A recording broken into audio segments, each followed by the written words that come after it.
رہا ہے کہ وہ آگ بڑی خطرناک ہے. اس آگ کے بارے میں ہمیں کون بتا رہا ہے؟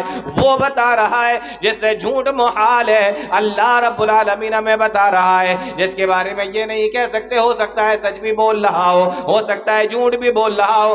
اللہ رب العالمین بتا رہا ہے جب ہمیں دنیا کا کوئی آدمی بتائے جس کے بارے میں ہمیں شک ہو کہ سچ بھی بول سکتا ہے جھوٹ بھی بول سکتا ہے, تب بھی ہم اپنے آپ کو بچانے کی کوشش کرتے ہیں. لیکن جس آگ کے بارے میں اللہ تعالیٰ بتا رہا ہو, اللہ تعالیٰ ڈرا رہا ہو, اللہ تعالیٰ خبردار رہنے کے لیے کہہ رہا ہو, وہ آگ کتنی خطرناک ہوگی جہاں جھوٹ کا کوئی شائبہ بھی نہیں پایا جاتا. اللہ کان علیکم رقیبا یا ایھا الذین آمنوا اتقوا اللہ وقولوا قولا سدیدا یصلح لکم اعمالکم ویغفر لکم ذنوبکم ومن يطع الله ورسوله فقد فاز فوزا عظيما.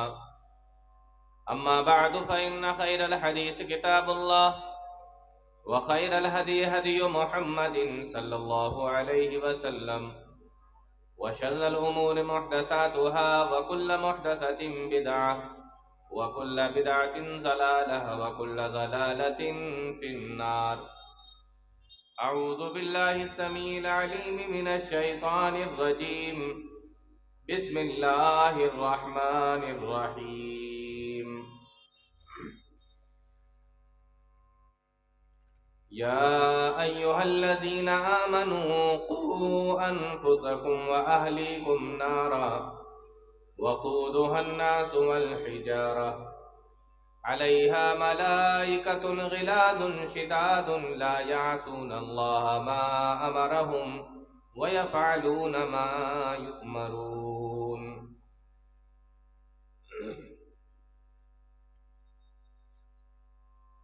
معزز علماء کرام، دور اور پاس سے تشریف لائے محترم سامعین، نوجوان ساتھیوں، پیارے بچوں اور پردہ نشین خواتین، رات کا کافی حصہ گزر چکا ہے، موسم بھی ٹھنڈا ہے. بغیر کسی تمہید کے سیدھے اپنے موضوع پر آتے ہیں اور چند باتیں قرآن و حدیث کی روشنی میں آپ کے سامنے رکھنے کی کوشش کرتے ہیں. قرآن کریم کی بہت ہی مشہور آیت کریمہ آپ کے سامنے میں نے پڑھی ہے. اس سے پہلے بھی آپ لوگوں نے سنی ہوگی. بہت سے لوگ تو ایسے ہوں گے جو آیت پڑھتے ہی اس کا ترجمہ بھی سمجھ گئے ہوں گے کہ اس کا مطلب کیا ہے، اس کا ترجمہ کیا ہے. مشہور آیت کریمہ ہے. اسی آیت اور اس کے ترجمے کے ساتھ میں اپنی بات کو شروع کرتا ہوں.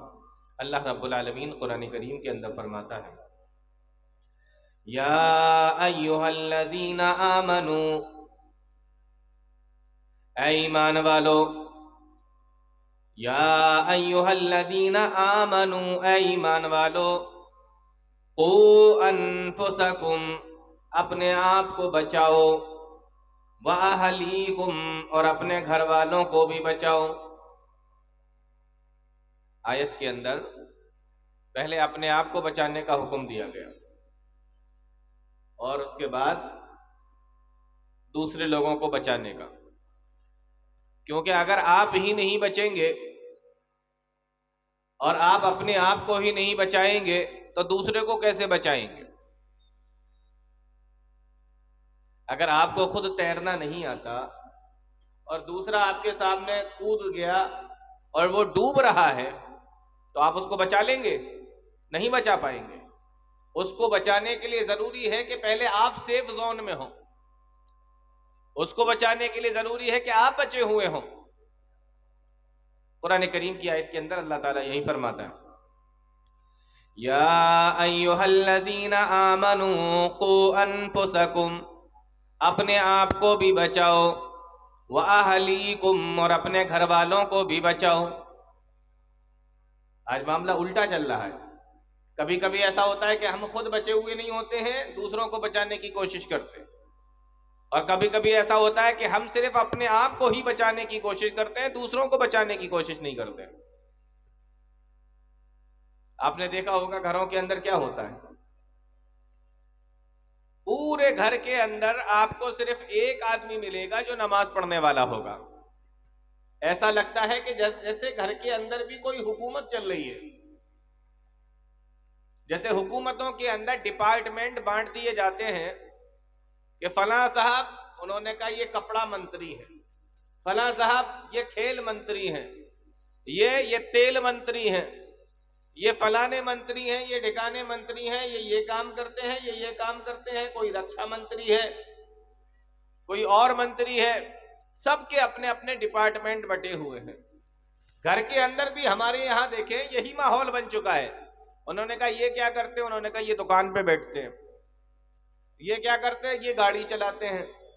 یہ کیا کرتے ہیں، یہ پڑھائی کرتے ہیں. یہ کیا کرتے ہیں، یہ گھر کے کام کرتے ہیں. لیڈیز کیا کرتی ہیں، یہ کھانا بناتی ہیں. تو نماز کون پڑھتا ہے؟ کہ ہمارے یہاں جو بوڑھا آدمی ہے، بڈھا ہے، وہ نماز پڑھتا ہے. پورا سب کا اپنا اپنا ڈپارٹمنٹ بٹا ہوا ہے. اور گھر کے اندر جو بوڑھا آدمی ہے، پورے گھر والوں کے ایسا لگتا ہے جیسے پورے گھر والوں کے بدلے میں بیچارہ اکیلا نماز پڑھ رہا ہے، کہ ہم نے ایک آدمی رکھ لیا گھر کے اندر اور وہ نماز پڑھ رہا ہے.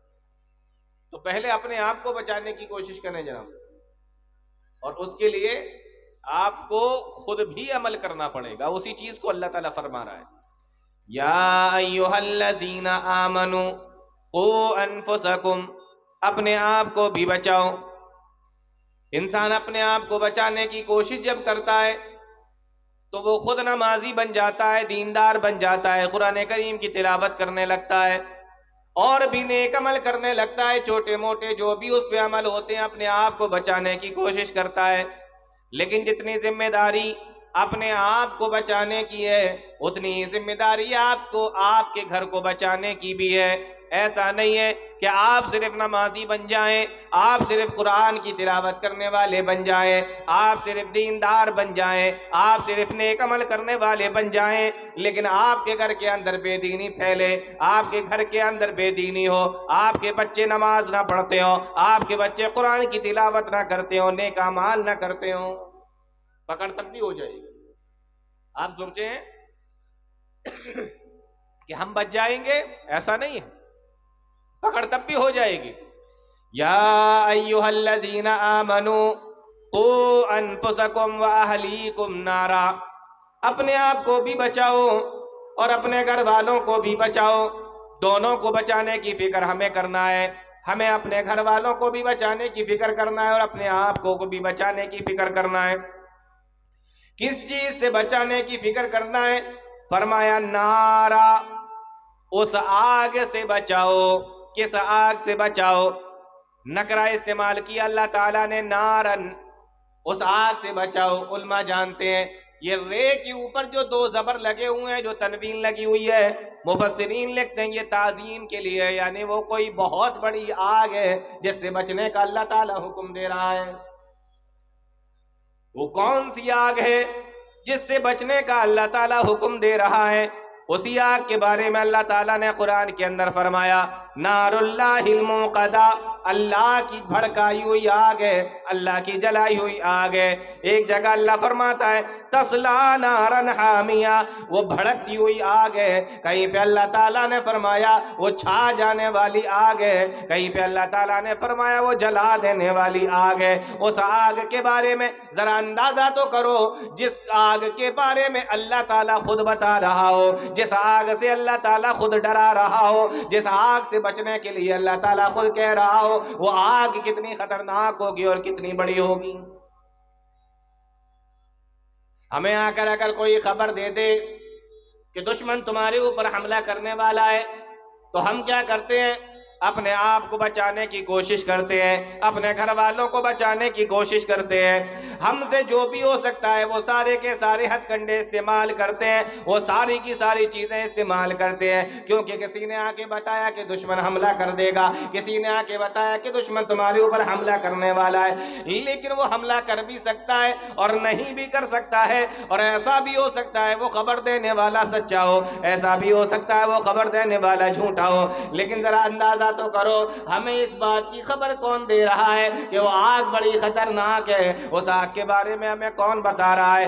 وہ بتا رہا ہے جس سے جھوٹ محال ہے، اللہ رب العالمین ہمیں بتا رہا ہے، جس کے بارے میں یہ نہیں کہہ سکتے ہو سکتا ہے سچ بھی بول رہا ہو سکتا ہے جھوٹ بھی بول رہا ہو، اللہ رب العالمین بتا رہا ہے۔ جب ہمیں دنیا کا کوئی آدمی بتائے جس کے بارے میں ہمیں شک ہو کہ سچ بھی بول سکتا ہے جھوٹ بھی بول سکتا ہے، تب بھی ہم اپنے آپ کو بچانے کی کوشش کرتے ہیں، لیکن جس آگ کے بارے میں اللہ تعالیٰ بتا رہا ہو، اللہ تعالیٰ ڈرا رہا ہو، اللہ تعالیٰ خبردار رہنے کے لیے کہہ رہا ہو، وہ آگ کتنی خطرناک ہوگی، جہاں جھوٹ کا کوئی شائبہ بھی نہیں پایا جاتا۔ یا ایھا الذین آمنوا قوا انفسکم واہلیکم نارا، اے ایمان والو اس آگ سے بچو، اپنے آپ کو بھی بچاؤ اور اپنے گھر والوں کو بھی بچاؤ۔ وہ آگ کتنی خطرناک ہے، ہم دیکھتے ہیں دنیا کے اندر ہم اپنے بچوں کی کتنی فکر کرتے ہیں۔ چھوٹی سی ماچس کی ڈبی ہے بچے کے ہاتھ میں، ہم نے دیکھ لی، وہ ماچس کی ڈبی میں سے تیلی نکالتا ہے اور اس کو جلا رہا ہے، چھوٹا سا بچہ ہے کھیل رہا ہے اس ماچس کے ذریعے سے، ہم اس کی تیلی کو استعمال ہم اس کی ماچس کی ڈبی اس سے چھین لیتے ہیں، کیوں؟ اس لیے کہ کہیں بچہ جل نہ جائے، اس کا ہاتھ جل نہ جائے، بچے کو کوئی تکلیف نہ پہنچ جائے، بچے کو کوئی تکلیف نہ ہو جائے، ہم اتنی فکر کرتے ہیں، اتنا خیال رکھتے ہیں اس بچے کے بارے میں، کہیں یہ ماچس کی تیلی اس کو جلا نہ ڈالے۔ لیکن میرے بھائیوں، کبھی ہم نے اندازہ کیا، کبھی ہم نے احساس کیا کہ اس آگ کا کیا حال ہوگا جس کے بارے میں اللہ تعالیٰ نے ہمیں خود بچنے کے لیے کہا ہے؟ ماچس کی ڈبی چھین لیتے بچے کے ہاتھ سے۔ آپ نے دیکھا ہوگا کہ کہیں پر موم بتی جل رہی ہے، چھوٹی سی اس کی آگ ہوتی ہے، چھوٹی سی اس کی لو ہوتی ہے، بچہ اگر وہیں کھیل رہا ہے تو ہم بچے کو اس کے پاس سے ہٹا لیتے ہیں۔ کیوں ہٹا لیتے ہیں؟ اس لیے ہٹا لیتے ہیں کہ کہیں بچہ جل نہ جائے، ہمیں اس کی کتنی فکر ہوتی ہے۔ اور اگر کہیں پہ زیادہ آگ جل رہی ہو، بڑی آگ جل رہی ہو، تو بچے کو ہم اس کے قریب بھی جانے نہیں دیتے۔ کیوں نہیں جانے دیتے؟ کہ کہیں بچہ جل نہ جائے۔ دنیا کی آگ کی ہمیں اتنی فکر ہے، اور سوچو اس آگ کے بارے میں ہم نے اپنے بچے کی فکر کی ہے یا نہیں کی ہے، اپنے گھر والوں کی فکر کی ہے یا نہیں کی ہے۔ ساری چیزوں کی فکر ہم رکھتے ہیں، بچوں کی تمام چیزوں کی فکر ہم رکھتے ہیں۔ سردی کا موسم آتا ہے تو سردی سے بچنے کی چیزیں اس کے لیے لے کر آتے ہیں، گرمی کا موسم آتا ہے تو اپنے گھر والوں کو گرمی سے بچانے کے لیے ان کی فکر کرتے ہیں، برسات کا موسم آتا ہے تو برسات سے بچانے کے لیے، بارش سے بچانے کے لیے اپنے گھر والوں کی فکر ہم کرتے ہیں۔ لیکن فکر نہیں کرتے تو صرف اس چیز کی نہیں کرتے جس کے بارے میں خود اللہ تعالیٰ نے بتا دیا، یا ایھا الذین آمنوا قوا انفسکم واہلیکم نارا، او دنیا کے لوگوں، ماچس کی تیلی سے اپنے بچوں کو بچانے والوں، او اگربتی کی لو سے اور موم بتی کی لو سے اپنے بچوں کو بچانے والوں، اور سردیوں کے اندر اپنے بچوں کی فکر کرنے والوں، اور گرمیوں کے اندر اپنے بچوں کی فکر کرنے والوں، اور برسات کے اندر اپنے بچوں کی فکر کرنے والوں، کبھی اس آگ کے بارے میں بھی تم نے سوچا ہے؟ یا ایھا الذین آمنوا قوا انفسکم واہلیکم نارا، اس آگ سے بچو، اس آگ سے بچو جس کے بارے میں اللہ تعالیٰ نے فرمایا وقودھا الناس والحجارہ، جس کا ایندھن انسان اور پتھر ہیں۔ کتنی خطرناک آگ ہوگی۔ ہم میں سے اتنے لوگ یہاں پر بیٹھے ہوئے ہیں، ایک آدمی بھی کوئی ایسا مجھے بتا دے کہ ہم نے ایسی آگ دیکھی ہے جس کو پتھر کے ذریعے سے جلایا گیا ہو، جب آگ بجھنے والی ہو اس کے اندر پتھر رکھ دیا گیا ہو، پھر آگ کو اور زیادہ بھڑکانے کے لیے ایک اور پتھر رکھ دیا گیا ہو۔ ہم اپنے گھروں کے اندر آگ جلاتے ہیں، لکڑیاں جلاتے ہیں اور اس طریقے کی چیزوں کو لگاتے ہیں، اسی کے ذریعے سے آگ کو بھڑکایا جاتا ہے، بڑھایا جاتا ہے، ختم ہونے والی ہوتی ہے، بجھنے والی ہوتی ہے، اور آگ کو لگانے کے لیے، بھڑکانے کے لیے لکڑیوں کو اس کے اندر لگا دیا کرتے ہیں۔ لیکن کسی نے ایسی آگ نہ دیکھی ہوگی کہ آگ بجھنے والی ہے تو پتھر اس کے اندر رکھ دیا، پھر اور آگ کو بھڑکانا ہے تو پھر سے پتھر اس کے اندر رکھ دیا۔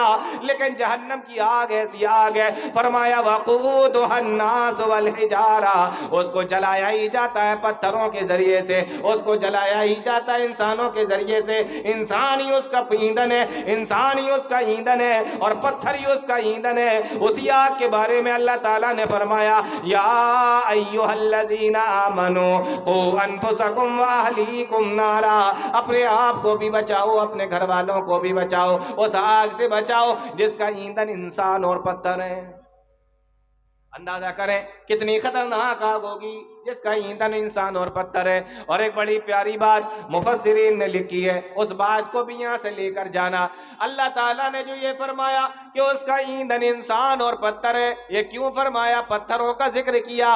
مفسرین نے بڑی پیاری بات لکھی ہے، وہ لکھتے ہیں کہ اللہ تعالیٰ قیامت کے دن، اللہ تعالیٰ قیامت کے دن ان پتھروں کو بھی جہنم کے اندر ڈال دے گا۔ بہت غور سے سن لینا میرے بھائیوں، اللہ تعالیٰ قیامت کے دن ان پتھروں کو بھی جہنم کے اندر ڈال دے گا، وہ پتھر بھی جہنم کا ایندھن بن جائیں گے، جس کو دنیا کے اندر لوگ اللہ کے علاوہ جس کی عبادت کیا کرتے تھے، جن کو اپنا رب مانا کرتے تھے، جن کی پوجا کیا کرتے تھے، جن کی پرستش کیا کرتے تھے اللہ کے علاوہ، جن پتھروں کو بھی اپنا رب مان لیا تھا، اللہ تعالیٰ قیامت کے دن ان پتھروں کو بھی اس آگ کے اندر، اس جہنم کے اندر ڈال دے گا۔ کیوں ڈال دے گا؟ اس لیے ڈال دے گا تاکہ دنیا کے لوگ اچھے طریقے سے سمجھ جائیں کہ جن کو ہم نے اپنا رب مان رکھا تھا، جن کو اپنے اپنا معبود سمجھ لیا تھا، جن کو ہم نے اپنا الہ مان لیا تھا، یہ آج میرے تو چھوڑو اپنے بھی کوئی کام آنے والے نہیں ہیں۔ اتنی خطرناک آگ ہے، وقودها الناس والحجارہ، اس کے اوپر اس کا ایندھن اور انسان اور پتھر ہے۔ تو قرآن کریم کی آیت کریمہ نمبر 1، اپنے آپ کو بچاؤ، اپنے گھر والوں کو بچاؤ۔ کس سے بچاؤ؟ آگ سے بچاؤ۔ کون سی آگ سے بچاؤ؟ جس کا ایندھن انسان اور پتھر ہے، یعنی دنیا کی کسی آگ کی بات نہیں چل رہی ہے، یہ اس آگ کی بات چل رہی ہے جس کو جہنم کہا جاتا ہے۔ قرآن کریم کی آیت کریمہ دیکھیں، آگے اللہ تعالیٰ نے فرمایا علیہا ملائکۃ، اس کے اوپر جو فرشتے مقرر ہیں، جہنم کے اندر جو فرشتے مقرر ہیں سزا دینے کے لیے، علیہا ملائکۃ، اس کے اوپر جو فرشتے مقرر ہیں، جو فرشتے اس کے اوپر ہم نے ڈیوٹی پہ لگائے ہیں، جو فرشتے اس کے اوپر مقرر ہیں، وہ کیسے ہیں؟ فرمایا غلاظ، وہ بہت ہی سخت دل ہیں۔ علیہا ملائکۃ غلاظ، وہ بہت ہی سخت دل ہیں، شداد، بہت مضبوط ہیں، لا یعصون اللہ ما امرہم، وہ اللہ کے کسی بھی حکم کی نافرمانی نہیں کرتے، ویفعلون ما یؤمرون، اور ان کو جو بھی حکم دیا جاتا ہے وہ کرتے ہیں۔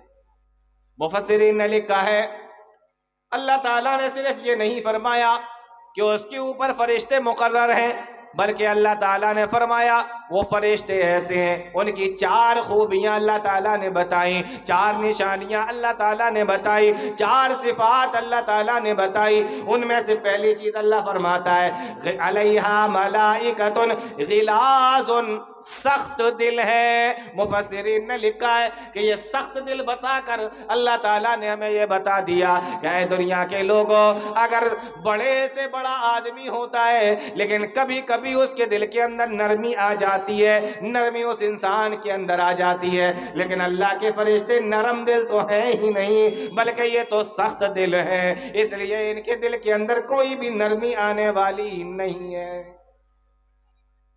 ایک انسان دوسرے کو مار رہا ہے، ہو سکتا ہے کبھی نہ کبھی جا کر اس کے دل کے اندر کوئی نرمی آ جائے کہ چلو چھوڑو بہت ہو گیا، لیکن اللہ کے فرشتے کیسے ہیں؟ سخت دل ہیں، نرمی نہیں ہے ان کے اندر، نرمی نہیں آ سکتی۔ دوسری چیز فرمائی علیہا ملائکۃ غلاظ شداد، بہت طاقتور ہیں۔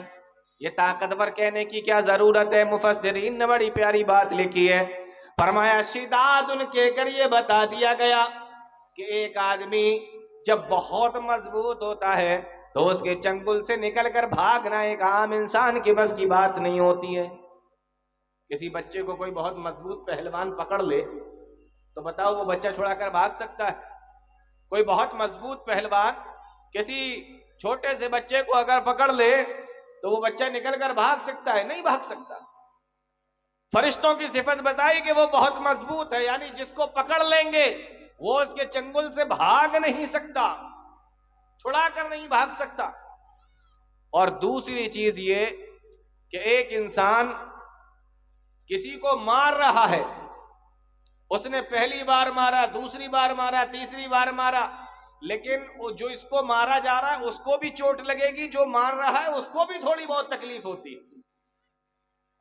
اور جب پہلا تھپڑ مارے گا تو زور سے، دوسرا مارے گا تو زور سے، تیسرا پھر اس کے ہلکا پڑے گا، چوتھا اس سے ہلکا ہوگا، پانچواں اس سے ہلکا ہوگا، دھیرے دھیرے کر کے مارنے والے کی بھی انرجی اور مارنے والے کی بھی طاقت ختم ہوگی، تو یہ بھی ہلکا پڑتا چلا جائے گا۔ فرشتوں کے بارے میں کہا کہ شداد مضبوط ہے۔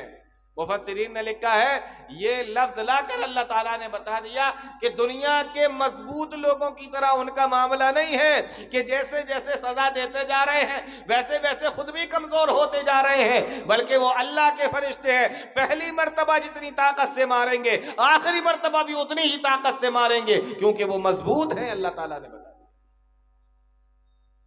بات کو سمجھ میں آ رہی ہے؟ کتنے خطرناک قسم کے فرشتوں کو اللہ تعالیٰ نے مقرر کیا۔ آگے اللہ تعالیٰ فرماتا ہے لا یعصون اللہ ما امرہم، اللہ کے کسی بھی حکم کی وہ نافرمانی نہیں کرتے۔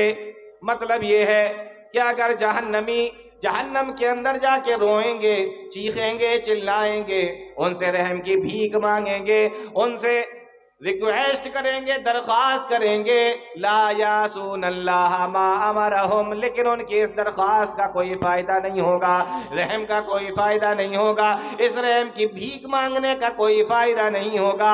کیوں نہیں ہوگا؟ فرمایا لا یعصون اللہ ما امرہم، وہ اللہ کی نافرمانی نہیں کرتے، یعنی اللہ نے ان کو جو حکم دیا ہوگا وہ وہی کرتے رہیں گے۔ اتنی خطرناک چیز ہے۔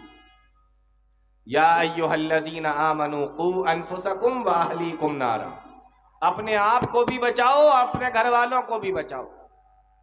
قرآن کریم کے اندر جو اہل کا لفظ ہے وہ کئی لوگوں کے لیے استعمال ہوا ہے، بیوی کے لیے بھی استعمال ہوا، بچوں کے لیے بھی استعمال ہوا، خاندان والوں کے لیے بھی استعمال ہوا، محلے والوں کے لیے بھی استعمال ہوا، شہر والوں کے لیے بھی استعمال ہوا ہے۔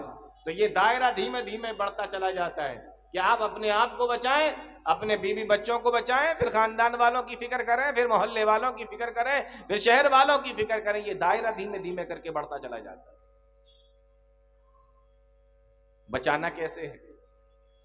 آئیے ایک حدیث سنتے ہیں اللہ کے نبی صلی اللہ علیہ وسلم کی، بڑی مشہور حدیث ہے، یہ بھی اس سے پہلے آپ نے سنی ہوگی۔ صحابی رسول بیان کرتے ہیں اللہ کے نبی صلی اللہ علیہ وسلم ایک مرتبہ ہمارے پاس میں تشریف لائے، صحابہ کرام بیٹھے ہوئے، اللہ کے نبی صلی اللہ علیہ وسلم تشریف لائے، آپ نے آ کر پوچھا الا اخبرکم الا انبئکم باکبر الکبائر، او میرے صحابہ کیا میں تمہیں سب سے بڑے گناہ کے بارے میں نہ بتا دوں؟ الا انبئکم باکبر الکبائر، کیا میں تمہیں بڑے گناہوں میں سے سب سے بڑے گناہ کے بارے میں نہ بتا دوں؟ قلنا بلا یا رسول اللہ، ہم نے کہا اللہ کے نبی ضرور بتائیے۔ آپ نے فرمایا الاشراک باللہ، اللہ کے ساتھ میں شرک کرنا، اللہ کے ساتھ میں کسی کو شریک ٹھہرانا، یہ سب سے بڑا گناہ ہے۔ حدیث مشہور ہے، آپ نے بھی کئی مرتبہ اس سے پہلے بھی سنی ہوگی، لیکن میں آپ کو ایک بات بتانا چاہ رہا ہوں۔ اس حدیث کو ذرا دیکھیں، اس کا ترجمہ آپ لوگوں نے سن لیا، مشہور حدیث ہے، لیکن یہ فرمان کس کا ہے؟ اللہ کے نبی جناب محمد رسول اللہ صلی اللہ علیہ وسلم کا ہے۔ اس لیے اس حدیث کے اوپر ذرا غور کریں تو آپ کو معلوم ہوگا۔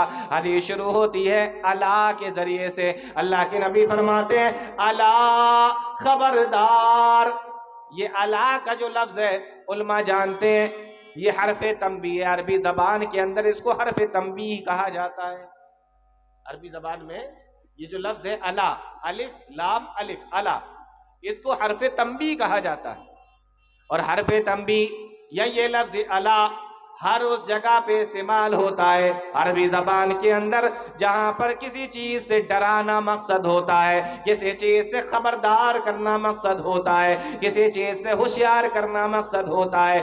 اللہ کے نبی صلی اللہ علیہ وسلم نے یہاں پر وہی لفظ استعمال فرمایا، الا، یعنی خبردار ہو جاؤ، ہوشیار ہو جاؤ، میں تمہیں بتا رہا ہوں، میں تمہیں ڈرا رہا ہوں، الا، میں تمہیں بتا رہا ہوں۔ کیا بتا رہا ہوں؟ انبئکم، کیا میں تمہیں خبر نہ دے دوں، کیا میں تمہیں بتا نہ دوں؟ اللہ کے نبی صلی اللہ علیہ وسلم نے پہلے الا کا لفظ استعمال کیا جو حرف تنبیہ ہے، جو کسی چیز سے بچانے کے لیے آتا ہے، جو کسی چیز سے ڈرانے کے لیے، دھمکانے کے لیے آتا ہے، خبردار کرنے کے لیے، ہوشیار کرنے کے لیے آتا ہے۔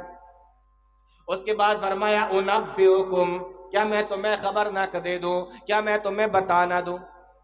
علماء جانتے ہیں عربی زبان کے اندر کسی چیز کے بارے میں بتانے کے لیے خبر کا لفظ استعمال ہوتا ہے، نبا کا لفظ بھی استعمال ہوتا ہے۔ نبا کے معنی بھی خبر دینا اور خبر کے معنی بھی خبر دینا، لیکن اللہ کے نبی صلی اللہ علیہ وسلم نے اخبرکم نہیں کہا کہ میں تمہیں خبر دے رہا ہوں، بلکہ اللہ کے نبی فرماتے ہیں انبئکم، میں تمہیں خبر دے رہا ہوں، میں تمہیں بتا رہا ہوں۔ دونوں کا معنی ایک ہی ہے، لیکن اللہ کے نبی نے اخبرکم نہ کہہ کر انبئکم کا لفظ استعمال کیا۔ یہ انبئکم اور اخبرکم کے اندر کا فرق جان لیجئے میرے بھائیوں۔ اخبرکم کے معنی خبر دینا، کسی چیز کے بارے میں بتانا، لیکن کسی بھی چیز کے بارے میں، چھوٹی سے چھوٹی چیز کے بارے میں اور بڑی سے بڑی چیز کے بارے میں اخبرکم کا لفظ عربی زبان میں استعمال کیا جاتا ہے، لیکن نبا کا لفظ صرف اسی جگہ پہ آتا ہے جس جگہ کے بارے میں کسی بڑی چیز کے بارے میں بتانا مقصد ہوتا ہے، چھوٹی چیز کے بارے میں نہیں، کسی بڑی چیز کے بارے میں بتانا مقصد ہوتا ہے۔ وہیں پہ عربی زبان کے اندر نبا کا لفظ استعمال کیا جاتا ہے۔ اللہ کے نبی نے نبا کا لفظ استعمال فرمایا، خبر کا لفظ استعمال نہیں فرمایا، یعنی کسی بڑی چیز کے بارے میں اللہ کے نبی صلی اللہ علیہ وسلم بتا رہے ہیں۔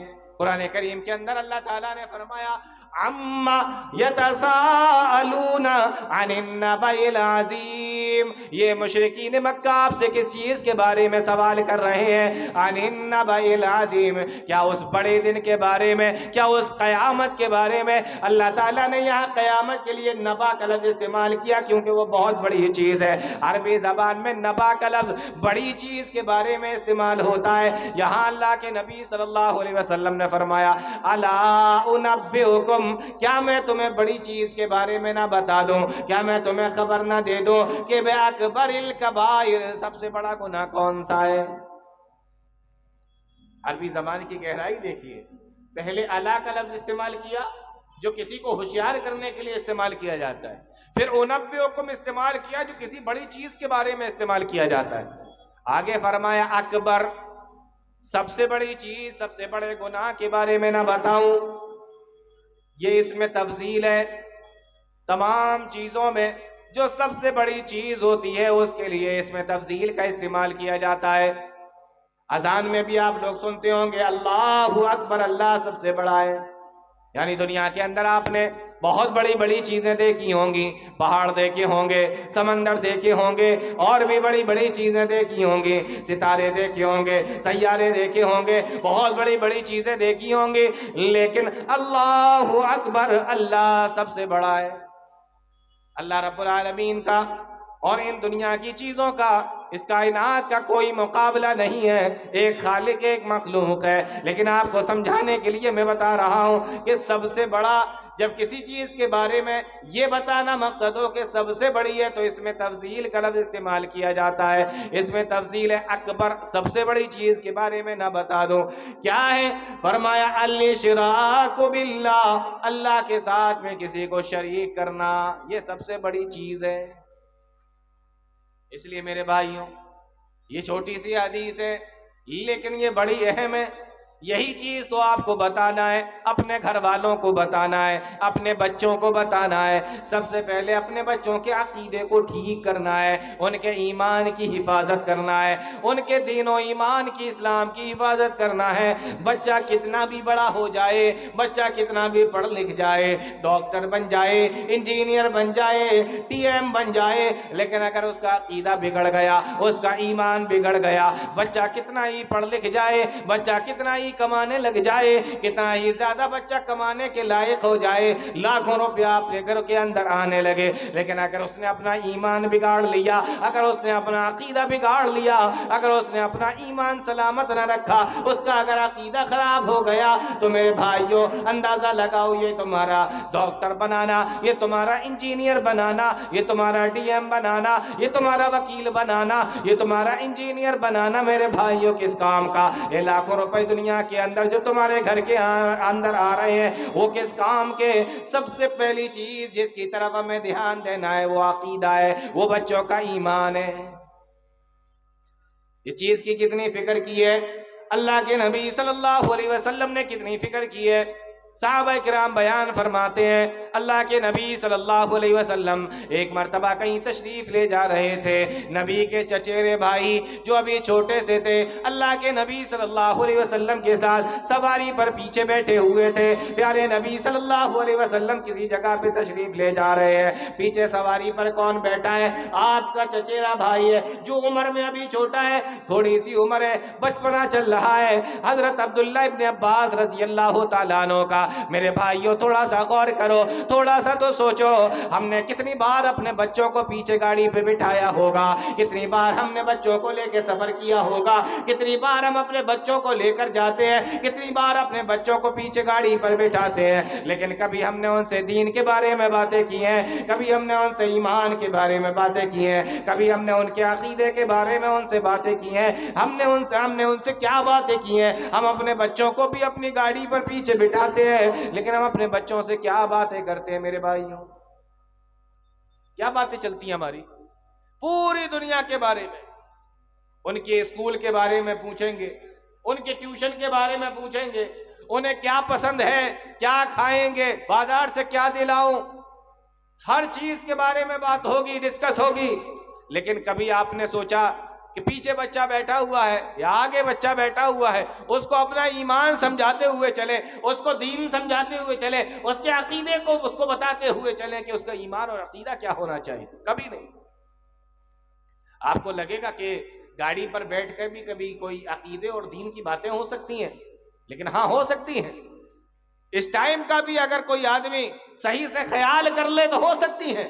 اللہ کے نبی صلی اللہ علیہ وسلم نے یہ نہیں سوچا کہ کبھی مسجد میں بلائیں گے، بٹھائیں گے سامنے تو اس بچے کو سمجھا دیں گے، کبھی گھر پہ بلائیں گے، بٹھائیں گے سامنے تو سمجھا دیں گے، پیچھے بچہ بیٹھا ہوا ہے، وقت کو غنیمت جانا، وہیں پر اس بچے کو عقیدہ سمجھا رہے ہیں، وہیں پر اس بچے کو توحید سمجھا رہے ہیں، وہیں پر اس کے ایمان کی فکر کر رہے ہیں۔ اور اللہ کے نبی صلی اللہ علیہ وسلم کہتے ہیں اے میرے بچے،